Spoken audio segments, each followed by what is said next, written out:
Broadcasting Network. 'Cause you make me feel like I've been locked out of hell. A mix of today's hits and hard-to-find favorites, combined with the most entertaining and intriguing talk anywhere. This is your sound. This is the sound of Universal Broadcasting Network at ubnradio.com. Welcome, everybody, to the world of Schwartz. This is Lori Schwartz, Tech Cat Extraordinaire, and we're here for the next hour to talk about tech trends impacting your business. And my special guest today is a fabulous man. His name is Ari Popper. And girls, you're going to love his accent because he's from down under. But Ari Popper is the founder and CEO of SciFutures. And we're going to actually get back into the future with Ari. SciFutures is a technology research and foresight agency that uses science fiction prototyping to help Fortune 500 clients understand what's going to happen to their companies in the future. So welcome, Ari Popper. Thank you for having me. It's good to be here. It gets very crowded. Yeah, very crowded. Don't step on my toes. Watch out.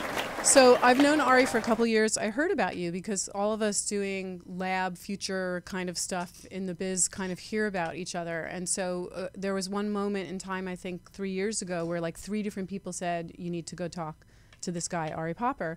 And then we sat down and had lunch, and really the whole lunch was just geeking out on Star Wars. That's right. I think. Yeah, exactly. But I left saying to you, oh, you have to meet my husband because you guys will love each other. And now 3 years later, you're actually business partners, which is just one of those wacky coincidences on what a great lunch at Yugo's can do. But more than anything else, you have a fascinating approach to innovation. So I was wondering if you could tell us a little bit about SciFutures. Sure, yeah. Well, we were definitely destined to meet. When 3 people say you got to meet, and it happened to me as well, right? Yeah. Did they say how attractive and intelligent I was? Yes, they did. And you also had a lovely accent, so that was very good. sort of New York, LA-esque. Yes, exactly. So yeah, what is SciFutures? So yeah, we're well, let me take a step back. I founded SciFutures during a midlife crisis, as you tend to do. I was. You look very good for someone in midlife. I was trying to figure out what my next move was, and I just couldn't figure it out. So I was like, okay, what do I love doing? What excites me? Right. And I thought I'm gonna try and write some sci-fi. Huh. So I enrolled for a course at UCLA, and it was great. It was like 12-week, Thursday nights for 3 hours. And I did the course. I loved it. I was like the happiest I've been. And what were you doing before? You were doing consumer research? I was president of a market research company. Okay. So you've always been in that research side, looking at consumer behaviors and how brands should interact with consumers. Exactly. So that was your background going into science fiction exploration. Exactly. So working with big companies, the big ones that we all know, the Fortune 50s. But anyway, it was the happiest I was, and then I realized. When I did the course again, because I loved it so much, that there's potentially a business idea in this. And that's what gave me the idea to start SciFutures. So I spoke to my wife, and we're like, got this wacky idea for a business, and she was like, sounds amazing, you should go for it. And we did. And she's from Australia as well. So when she said that to you, she was speaking in an Australian accent. She was, yes. I just want everyone to be able to imagine the conversation. Right. Yeah, I think it's a good idea, love. Yeah, exactly. Actually, we're both becoming Americans, citizens in 3 weeks. Wow. Yes. Do you have to do like the Pledge of Allegiance? With 10,000 other people. No kidding. Yes, we do. Oh my goodness! And do you have to know how many states there are and We've done all that and we passed. That was yesterday. Oh my God! Thank God. Wow! Yeah. How many states are there? 50. Okay. Yeah. So the South still counts. Okay. Good. Okay, go ahead. Okay. Sorry. Go ahead. Yes. But anyway, so we started SciFutures, and the idea was to use science fiction as a process to help these big companies get out of this kind of linear innovation. So trying to do the same thing over and over and wondering why they get, their businesses aren't growing, and also to protect them from all these amazing technology, emerging technologies that are happening. That are disrupting them, That's right. booting them out of their business category that they've owned for years. Exactly. So what's better, to be disrupted or to disrupt yourself? Disrupt yourself, exactly. Right? I disrupt myself every morning. Exactly. Out of a slumber. Exactly. So we set up the business, and we did very well very quickly. We signed on clients like Pepsi the way that you did this was, because I just think this is interesting for any entrepreneur who's going from one part of a career to another. Yeah. You just basically pivoted on your sort of expertise and great reputation as a market researcher, and that's how you approached these brands from that market research side? Yeah, no, actually not like that. I think. So how did you get in? It was It's the accent. Just the accent. You got to do this. No, it was it's actually a bit of faulty thinking Okay. that you can rest on your laurels, Mm-hmm. because when you approach clients who know you from one component, so that's Ari Popper, the market research guy. Yeah. It's very hard for them to reconceptualize as, okay, Ari Popper, the futurist who wants to use science fiction to transform my business. It's actually really difficult. Okay. But the skills that you learn while developing a business and being a consultant, those are general enough and applicable enough. So actually, ironically, it's almost easier with clients that don't know you, because they don't you start fresh. Exactly. But so before Yeah. you were dealing with the research departments Right. at brands, Right. who are you going into now? Now we're working mostly with C-level execs. C-level. So yeah. that's a big difference. Yeah, it's Okay. a huge difference. Mhm. Yeah, so CMOs, CIOs, CTOs, and even CEOs. And The yeah, people that can write the checks. the people that write the checks, and the people that are most interested in disruptive change and strategic vision of where the company's going. Great. So what market research does is it feeds the company with insights, but it doesn't necessarily create strategy for where they should go. Right. Whereas what we're doing is we're developing strategy. That's amazing. Yeah. So, I mean, I'm just fascinated by this, just because I see it in my own career. Yeah. How you switch from one department in a brand to another. Like, how did you get access to the C-suite level? It was just the proposition. You went straight to them. Yeah, well, it doesn't. It was hard. I mean, you got to work your way up. You can't just knock on the door and they'll let you in. I mean, they Right. have, as you're suggesting. Yeah. But you work your way through the organization, and the quality of your relationships within that organization and the work that you do with them get you a seat at the table. And it So just takes so time. you edge yourself in there. Until you have enough credibility where one CMO and CEO is saying to the other buddy CMO, CMO, you got to work with these guys. They've done amazing work for us. And then obviously the door opens. So do C-suite people talk like this? Peas and carrots, peas and carrots, peas and carrots. When they're talking to each other? Yeah. So that's how boardroom talk sounds. Peas and carrots, peas and carrots. Yeah. So all right. So you Yeah. so you start throwing out to these C-suites that you're going to help them reinvent their business. And so what is that process? Well, the process is you need to help CEOs and CTOs and CMOs understand that the world is changing exponentially, and that there are amazing emerging technologies that can disrupt their business or provide them with massive opportunities to grow their business. We've heard the whole story about Kodak, right, and Blockbuster. No one wants to be blockbusted. Nice. No one wants. You've heard it here, ladies and gentlemen. Yes. He's turned it into a verb. I wish I could take credit, but get blockbusted. Yeah, that's true. And lots of companies are getting blockbusted. Yeah. But if you embrace the opportunities of the time, you can really reshift and focus your business. So I think CMOs and CTOs get that, but they don't know how to do it. That's the hard part. And that's where science fiction comes in, because what sci-fi does is it provides these very smart people with a more clear vision about where their business could be in a story form. Oh. Because let's say, let's pick my favorite emergent technology right now, is augmented reality. So if you're going to speak to a CTO or CMO or CEO about the potential of emerging technology, there's no better way than to actually write a story and show them how it actually could apply in their customers' lives. We all love stories. We all read stories. Stories are engaging. You lean forward. You get lost in that world. Right. And using that process creates transformation in the mind of the people that read the story, so much so that they believe it and they want to do it. And that's what we do.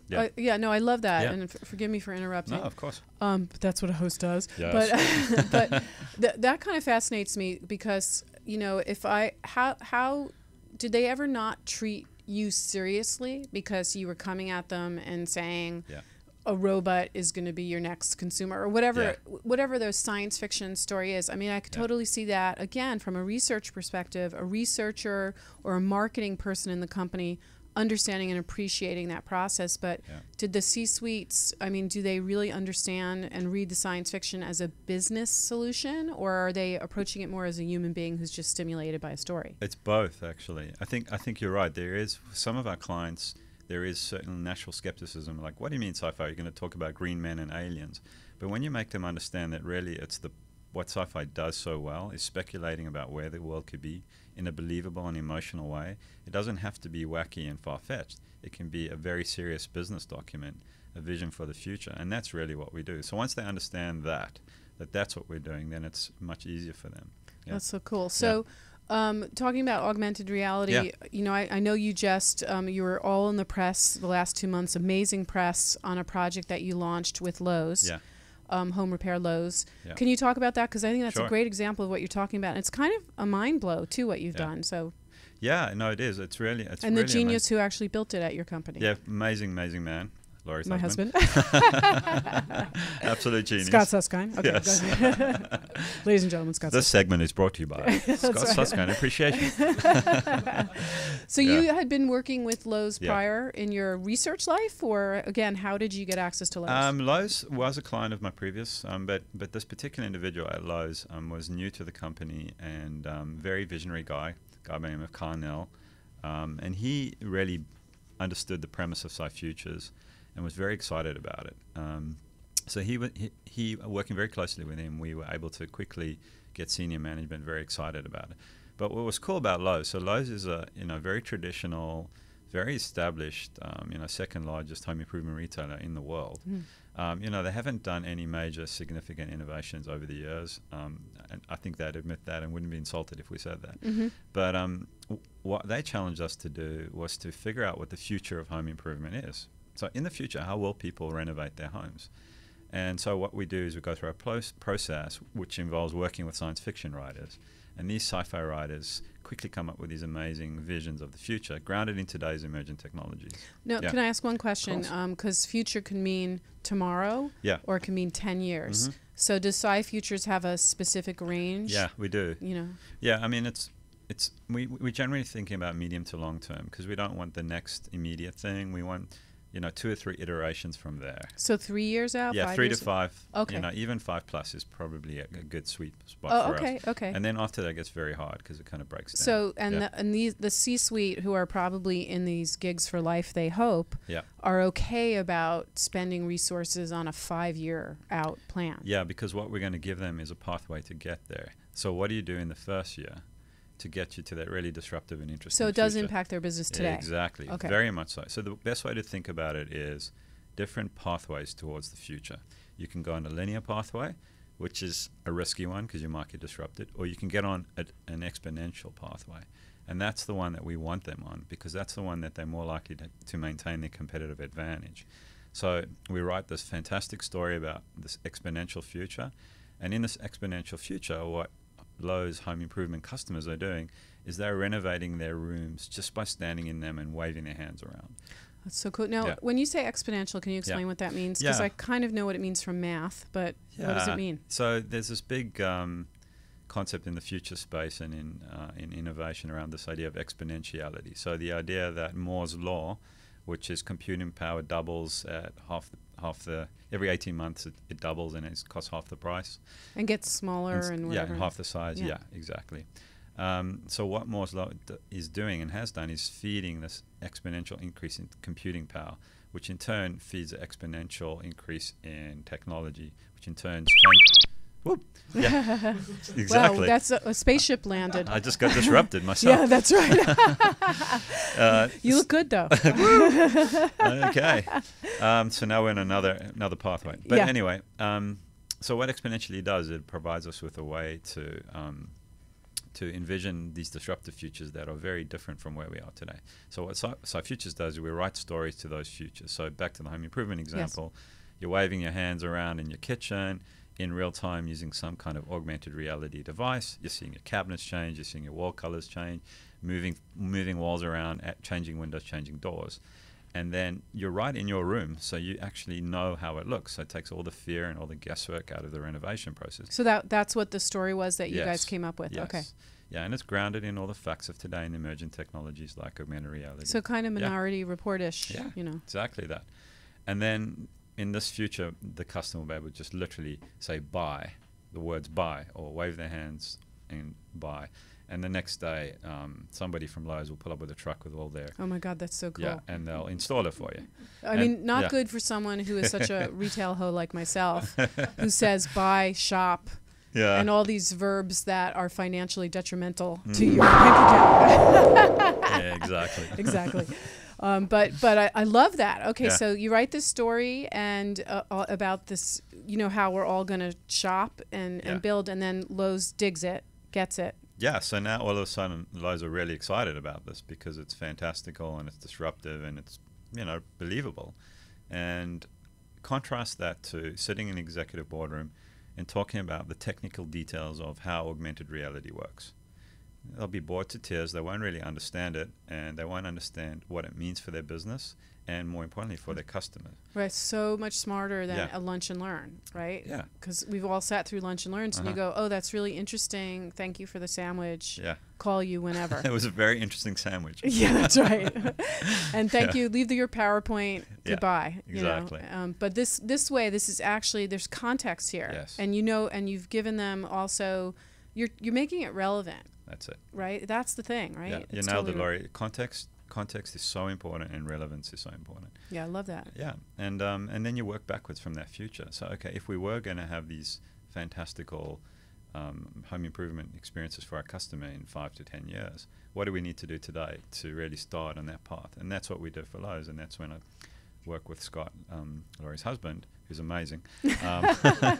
Scott Suskind, ladies and gentlemen.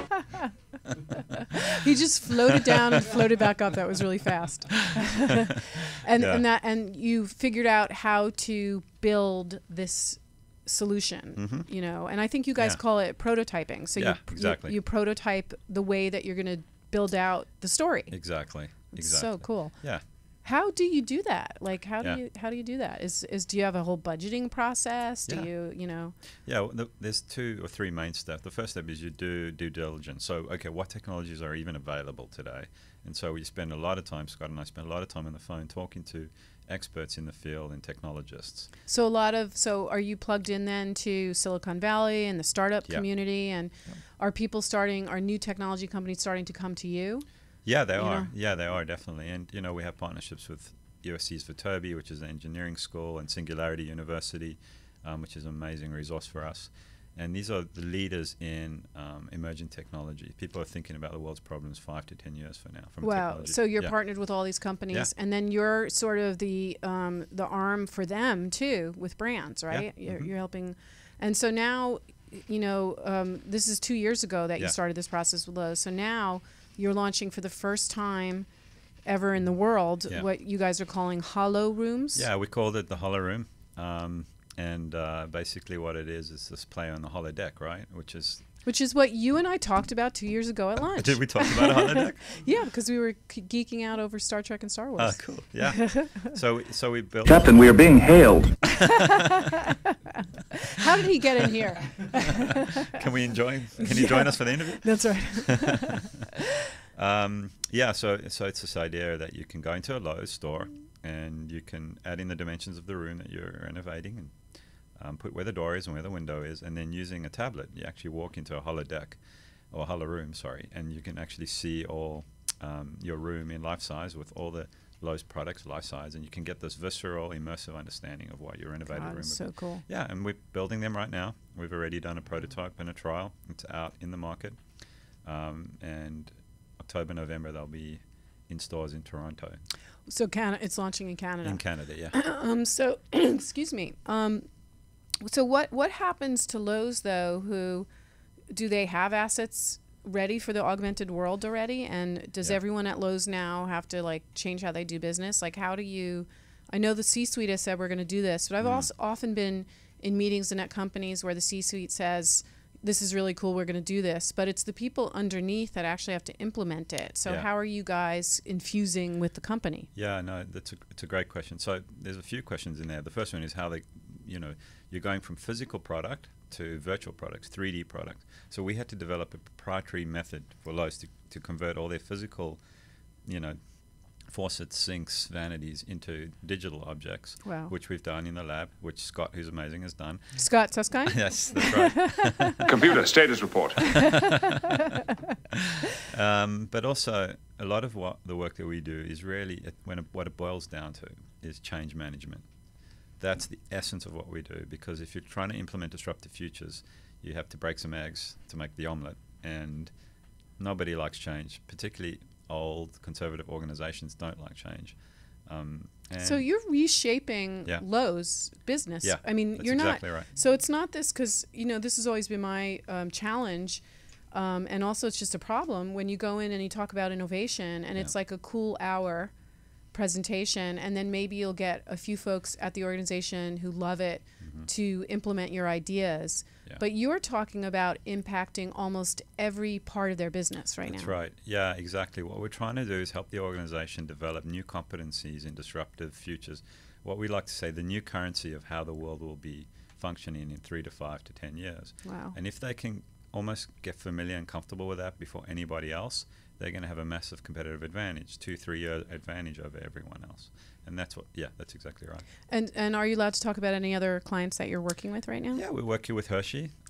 Cool. Yeah, which is really fun. The future of chocolate? That's right. Yeah, wow. Exactly. Really fun. I love chocolate. Yeah. So what's going to happen to chocolate? We can't say any more than that. Will it be carb free?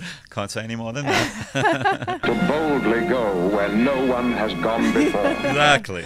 That's what we're doing with chocolate. That is so cool. Yeah. So so this is bigger than just brands that you would think about. This is like everybody. Yeah. Everybody has to be thinking. Sure. And then, all right, so you mentioned augmented reality, and you were saying that turns you on. So this is a nice segue into the top trend segment, which we like to do every week. Top trend segment music. Well, John, there we go. Every week we try a new sound. So the top trend, what do you think? So is augmented reality what you would say right now is the thing that is spinning your wheels? I think so. Yeah, I think with things like Google Glass, which everyone's laughing at and making fun of, as that becomes more mainstream, and it will, as much as we don't think it will, it will. Do you remember when people walk around with those huge cell phones and we're like, that guy's an idiot, he's lugging around, and now we all have these. Yeah, it's when you watch any movie from like the 70s on, and they're carrying something big. And that's what Google Glass will be like. It's the kind of. So, and when how would you then describe or categorize augmented reality? Because as a marketer, to me, it was always these cheesy characters popping up when you watch something through a camera. So how are you really thinking about it? Yeah, it's certainly evolved from that. I mean, that was the first initial foray into AR, but what really augmented reality is the ability to overlay any type of visual information in front of you wherever you are. So Google Glass is the very first prototype, and it's arguably not a very good one, but it's certainly interesting. So what I envision is that in the future we'll be able to have a constant stream of information in front of us, augmenting our world. So you can, walking down the street trying to find the studios, I might have real-time directions overlaid, whether it's on my glass or in other ways. I mean, eventually I think we'll be wearing contact lenses. With information. With information in real time, whether that's a utopian future or dystopian future, I'll leave it up to everyone else to kind of figure out. So it's so very similar to what I often talk about as a trend in that there's streams of data now in your life. And I'm not talking about the big data that's creating it. I'm talking about the impact culturally and cognitively it has on you. Yeah. In the morning I wake up and I read my status updates, and then throughout the day I get little tidbits and sentences and texts from people about what's going on. So you're saying that will be, implemented into our life at such a, level that we'll turn it on, turn it off. It's just there. Yeah, I think so. It'll be ubiquitous. It'll be whenever we need it. We'll outsource a lot of the stuff that we spend a lot of energy doing, like looking stuff up. It'll just be outsourced and always there when we need it, just available for us really easily. And then it gets really interesting. What this data will be is it'll start to become predictive or smart or intelligent. So it'll learn. It'll learn, and then it'll anticipate what we need. So AI, exactly. Artificial intelligence. Exactly. So let's say we're doing this interview 5 to 10 years from now. Yeah. while I'm talking, I will be given prompts from my personal AI device that will say, Laurie's probably... Please input command codes. Exactly. Oh, I heard your AR command just now. Nice. Yeah. So I'm reading your mind now. Yeah. So I'll be getting prompts, and basically it'll say, Laurie's really interested in this topic. I can tell from, the way she's nodding her head and smiling. So you might want to continue talking about that. Or have some additional facts that you might not have readily available, but could be helpful. And again, that sounds creepy, but also interesting and relevant and fascinating. Yeah. I mean, it's so how does a brand, and even how do we as professionals working in media and technology, how do we prepare for this? Should we be going out and playing with augmented reality? Like, what should we be doing? We should be writing science fiction stories. Okay. That's what we should be doing. Yeah. Because what that does is it allows us to rehearse and practice dealing with the impact of these futures. And that's what science fiction really is it's a way to play with ideas. It's a way to speculate about the future to get us comfortable and uncomfortable, and very uncomfortable with the implications of what technology is really going to do to our lives. Life. Do you think, though, that has science fiction always played that role, that it calms us down if we talk about what may come? Or like, why is it so important to us as a culture right now?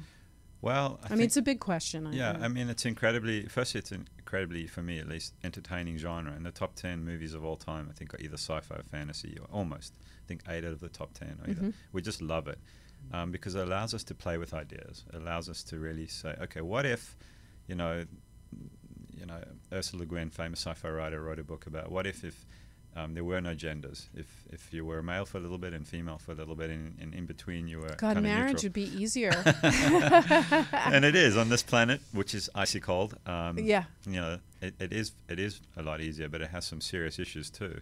So that's exactly what sci-fi does. Is it allows us to play with ideas. And so, are you constantly reading new sci-fi? I try to read as much as I can. Given being running a big company and everything that's going on. And working with a great partner like Scott Susskind. But so, all right. So but I watch sci-fi. I read it. It's really a huge part of everything you do. Yeah. That's just fascinating because it's not entertainment purely for entertainment purposes, but you're saying that it's really kind of paving the way for human beings. Absolutely. I genuinely believe that, and I think there's incredible power in sci-fi in actually creating a future that we want and need as a species. Wow. And I think we should be deliberate about the type of sci-fi that we create, and we should be, David Brin famously said that cynics are already traitors to our future. Anyone who poo-poos some great science fiction, whatever, and says that's not possible. Yeah, exactly.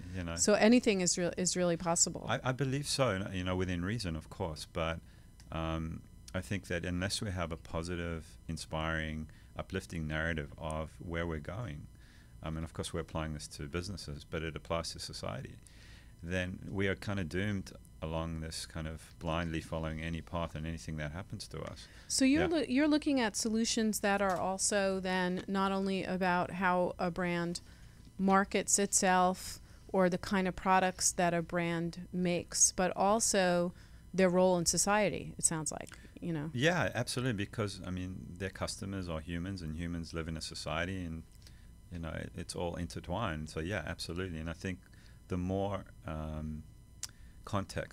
societal context that we have in our narratives, the more useful it is for our clients. So you have then, I would think, cultural anthropologists, not only technology folks, marketing folks.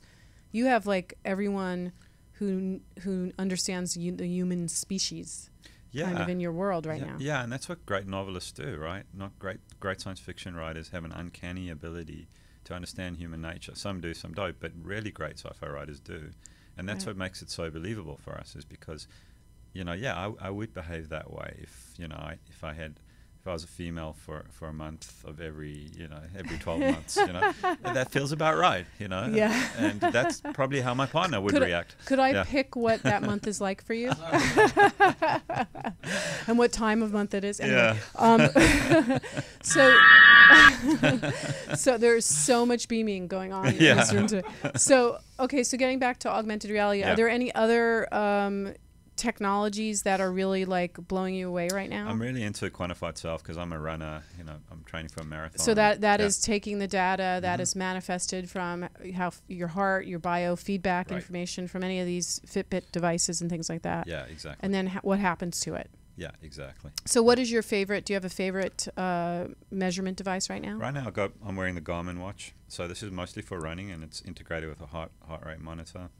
But what I love about it is it's smart enough to tell me how much rest I need in between workouts.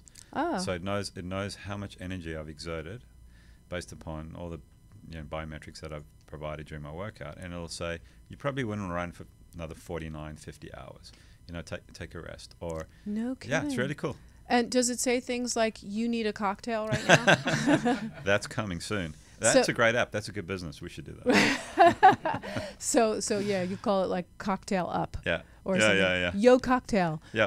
Bing. Cocktail time. Incoming transmission. Yeah. Nice. Cocktail. So wow. So okay. So then you as a person, then not only are you looking at this stuff for SciFutures and your business and your clients, but you're also partaking of all of this stuff. Like, are there any new devices or things that you have talked about to a client and then you go out and you get because you've been so blown away by it? I'm not as gadgety as that. I think your husband's way more gadgety. You mean Scott Gusstein? Scott Gusstein. And I think you, Laurie, I am very gadgety. Oh, very gadgety. Yes. Yeah. Yeah. I'm more into the idea, like some more ideas and society, and I'm interested in that. Right. And the reason I love Yeah. the gadgets personally is because I'm fascinated with how they change behavior, or if they're going to change behavior. You know, people are always asking me, does that work? Does that work? You know, what should I use? What should I buy? That kind of thing. Well, one of the coolest things, I don't know if Xbox One is really interesting because I talk to it now. You do? Oh, you use voice activation? All the time. Resistance is futile. Yes, it is. Now we're talking about marriage again. Yes, exactly. So you use voice activation. I do, and I love it. And what's funny is I'll walk into a room where there is an Xbox One, and I'll go like, and I'll start to talk, and then I'll realize, you can't So talk. how do you interact with that? That's fascinating because we have an Xbox One. I don't think or maybe we just have a Connect. No, I have one. I think you have one. I don't think Maybe we've even played with that. Yeah. So what do you walk in and do? You say turn on or something like that? Yeah, so Xbox One. Computer standing by. Watch ESPN. Okay. And it'll turn to ESPN, and then I'll say Xbox pause, and it'll pause. Xbox volume up. Xbox mute. Xbox, go Do you to ever Netflix. talk to the people in your family like that? All the time. So, and who, by the way, does Xbox get that data of how you're using it, and are they sending that back to figure out how to make the device better? I don't know. Possibly. I know there's a lot of privacy issues about the Kinect That camera and are they listening? Can they see me while I'm vegging out eating potato chips on my sofa? And I guess they could if they wanted to. It does seem, though, from a business category perspective, that there is no business category that you're not confronting with what you're talking about, because you're talking about products and finance and entertainment, you know, and how we watch TV going to change? I mean, so you're probably touching everything, I would think. Yeah, I think so, because that's what's so interesting about the times we live in, isn't it? Is that it's not just one vertical that's changing. I think the whole world's changing. It's changing faster than we can really understand it. Yeah. And it does. It should we be scared and intimidated? I mean, how do we know that we're on the right path? Like what? Yeah. So this is another segment, which is what's the scoop segment. And for what's the scoop, I always like to ask our guests, where do you get your information? Because for God's sakes, man, you know everything about everything. So how do you? Well, enough. Jim, what in blazes? I don't know. Yeah. But it is really interesting. You're dealing with so many things. So where are you getting the latest from? Yeah, but I want to answer your question. Like, yes. should we be scared or excited? Yes. And I think that energy of fear and excitement is the same energy. It's just how you interpret it. Oh, interesting. So you could choose to put a positive energy on it or a negative energy on it. And I choose to put a positive energy on it. But really, what we're feeling is a sense of change. Is the pace of change and the potential of the times. And so being open to things. I think so. As opposed to being I think afraid. we should try and embrace it, but we're all human, and sometimes we get scared, and that's okay. But I think having positive. But anyway, reading sci-fi, watching sci-fi, for me, I mean, obviously, I'm reading the news all the time. I love BBC Future, and all the kind of tech publications. So what are some of the future things that you read weekly, daily, Yeah, that people might want to dig into? Oh, I love BBC Future. There's Singularity News, which comes out every day around 12 o'clock. And what is Singularity University? I know you mentioned that before. Yeah. Is that a place? Is that a college? It is, yes. It's a university on NASA's campus in San Jose. Okay. It's an amazing place. It was set up by Ray Kurzweil and Peter Diamandis, two billionaires, inventors. Ray Kurzweil did all the hearing language text recognition stuff a gazillion years ago. Not a gazillion years ago, but... Yes, yeah. He's like invented many kind of incredible inventions for people with disabilities. Okay. I think the Kurzweil synthesizer was one of his inventions too. So now he started a university with another billionaire. Peter Diamandis, who's written a book, Abundance, Why the Future is Better Than We Think. Okay. And that's a terrific book too. And Ray's book, what's it called? I've gone blank on it. Singularity is Near. Yeah. Okay. Is a terrific book as well. But they've set up a institution where you can go and do a 1-week intensive or a graduate studies program, which I think is how smart. Yeah. Okay. And they immerse students in these incredible technologies, and they work. So their mission is to solve a billion of humanity's problems. A billion people's problems. A billion people's problems. Yeah, that's their mission, using these amazing technologies and working with some of the smartest people in the world. And you guys are actually partners we with are them? Partners, or we're working with them? We're about to become more formal partners, but we do quite a bit of work with them and their clients too. Yeah. So Singularity News and Singularity University is something really interesting. Yeah. And then what else? What other? BBC Future. I love BBC Future. Okay. Is that a website? It's on BBC, and they have a little Future, and it's quite good. I like it because it's not too technical, and they're right. I'm not an engineer. And whatever I can get. I'm and do you read all the normal sort of tech stuff for a lot of our colleagues, like Engadget and Mashable? Yeah. And where else do you get your inspiration? Is there anything like? Are you constantly watching some old movies over and over again? Or, I'm not a big old movies guy. I'm more of a contemporary sci-fi. Yeah. I do like reading sci-fi, like I was saying, and I think. Are there sci-fi organizations where people can find out what the newest books are? Or there are, but there's actually NPR put out a great top 100 sci-fi novels of all time. Oh, okay. That's a really good one. Okay. And I kind of agree with what their list is. Yeah. Like, what's your top 3 sci-fi novels? Top 3. I loved Ender's Game. I know it's maybe a little bit cliche, but I just absolutely love that book. Yeah. Anything by Neil Stephenson, Neal. If you look him up, that guy's a genius. His work's just outstanding. If you can get through the first 300 pages, you're golden. So you're almost saying that as a modern business person or content creator or whatever even your role in the world is, that read sci-fi. Read sci-fi Absolutely. should be part of your daily, weekly education. Yeah. If you want to know where the world's heading, read sci-fi. And is there any other technology that you're using at home that has sort of changed or disrupted your behavior? Voice activation and measurement of self. Yeah, not really. The Xbox One I think is one that I'm intrigued. What I'm really interested in is the future of the home. Oh, okay. Yeah. So is that real? I mean, and I say that because. Am I going to be able to fix my home that was built in 1930? Like, what can I do? Yeah.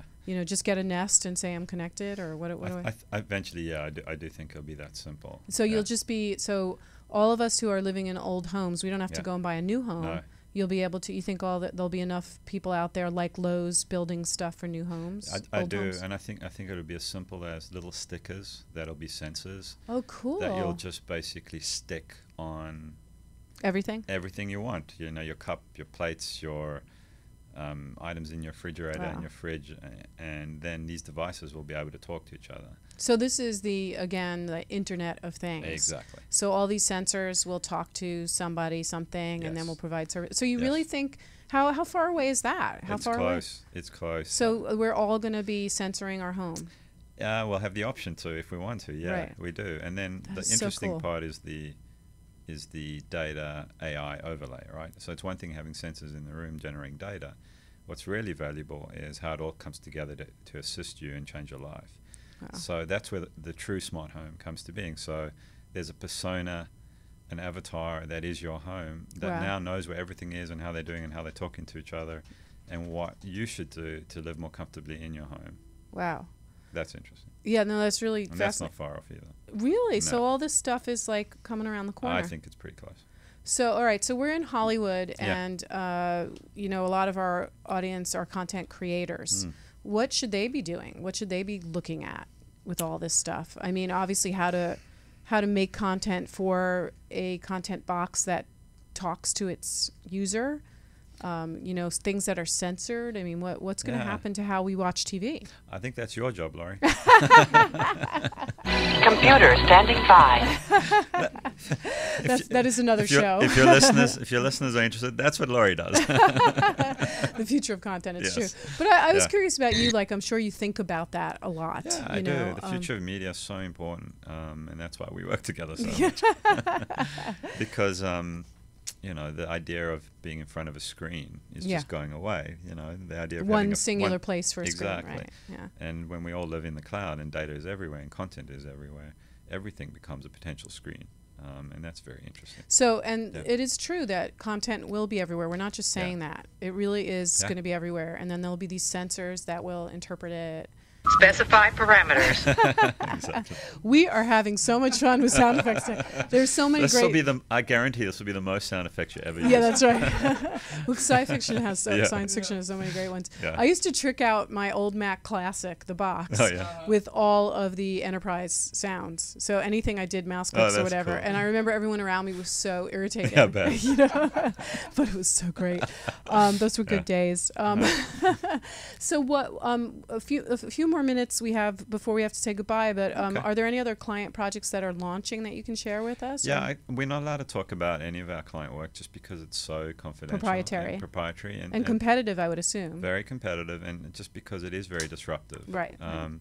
But you know, we have some great clients in categories you wouldn't expect. You know, are you allowed to say the categories or? Technology, automotive, confectionery. Looking at alcoholic beverages now, which is no interesting. Kidding. Booze. You're going to reinvent booze. Wow. Can you make it like less caloric and also make me less stupid after I drink it? That's not possible. Yeah. One of the ideas we're toying around with, I can speak about this, is this idea of, you know, as we affectionately dub buzzkill. So you can go out and get absolutely hammered and then 2 minutes later be completely sober with no hangover. Wow. So you can imagine how that'll change business meetings. And so you just take a pill or something? Yeah, a pill or some kind of and it diffuses the alcohol Yeah, in your instantly system. diffuses the alcohol. God, that would impact sugar, diabetes, all sorts of things. It'd be really interesting. Yeah. So I you're have no idea really looking at everything. Yeah, I mean, this is a concept, and we haven't even begun to explore it. Right. But it must be, though, fun in your office because new ideas are currency for you guys. Yes, right? they are. Yeah. You know, it's not like you know, which often happened to me in the agency world, where you would define the 25-year-old millennial as the new idea person, but your whole business is based on the fact that you are all charged with thinking 5 years out.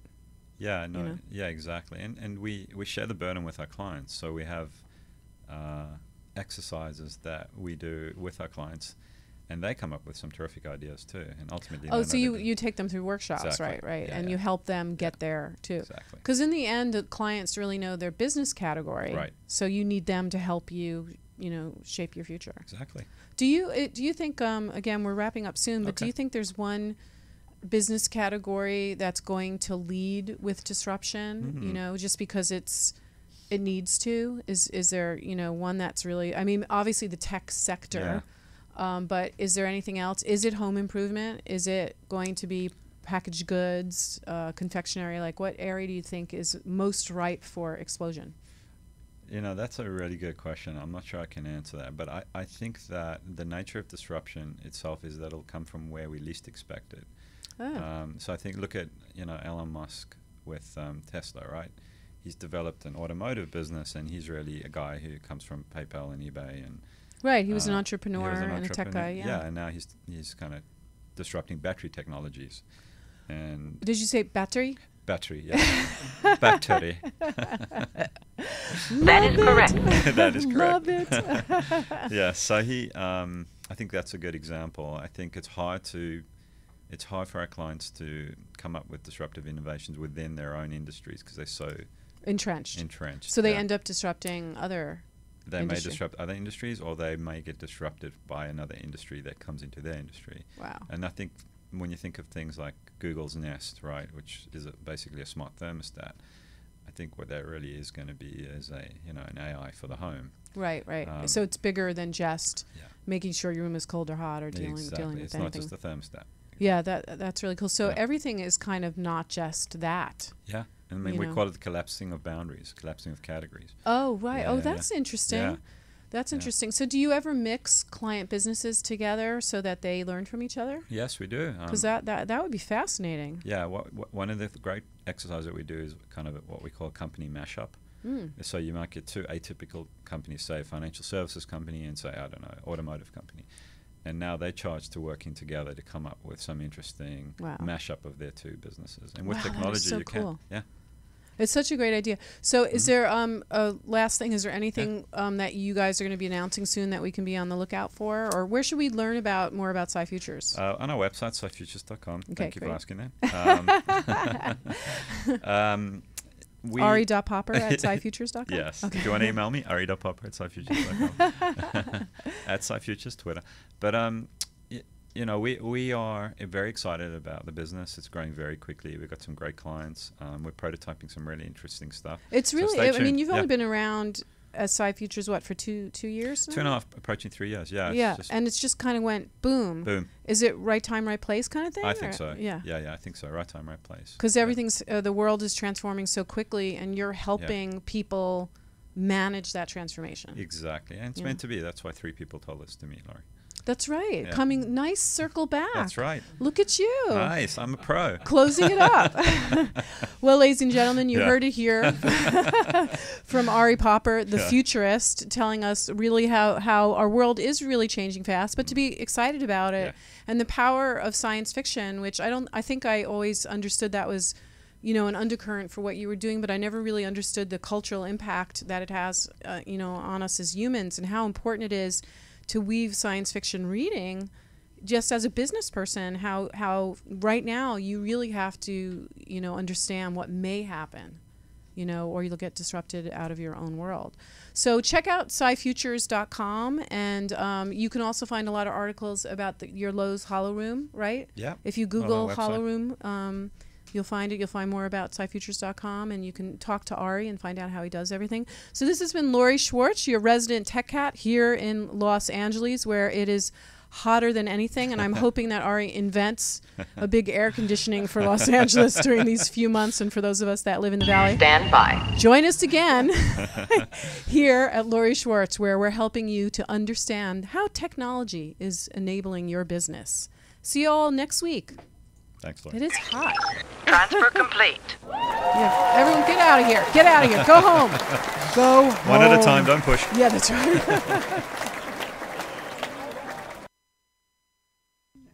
Welcome to the new sound of online radio. Welcome to the sound of Universal Broadcasting Network. 'Cause you make me feel like I've been locked out of hell. A mix of today's hits and hard to find favorites.